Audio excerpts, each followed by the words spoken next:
জুলাই সনদটা আমাদেরকে আমাদের মতো করে না দিয়ে তাদের মতো করে এআই দিয়ে, আমরা যেমন বলে এআই আমাকে এটা করে দাও, এআই সেরকম করে একটা কবিতা ছন্দ লিখে দেয়।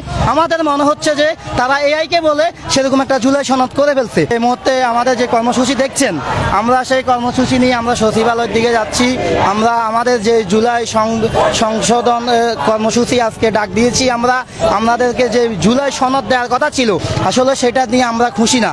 আমরা বলতে চাচ্ছি আপনারা আমাদের মতো করে আমাদের জুলাই সনদ করে দেন। আমাদের রক্তের উপরে যাদেরকে বসাইছি, আমরা যাদেরকে দায়িত্ব দিয়েছি, আমাদের আহত, আমাদের শহীদ ফ্যামিলির, কিন্তু তারা আমাদের এভাবে দায়িত্বটা পালন করে নাই।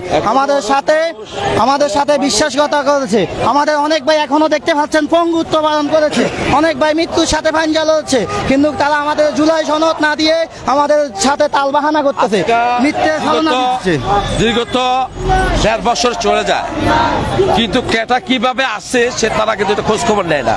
আমরা যাচ্ছি আমাদের মতো।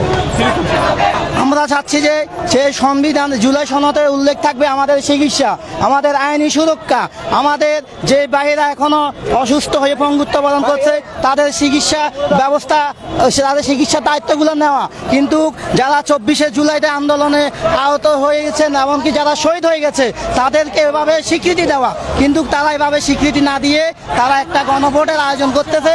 তারা তাদের মতো করে একটা সংবিধানে আমাদের এগুলো উল্লেখ না করে তারা জুলাই সনদ দিয়েছে। আমরা সেটা মানি না। আমরা এখন যাচ্ছি মুক্তিযোদ্ধা মন্ত্রণালয়, আমরা একটা এখানে স্মারকলিপি দিব।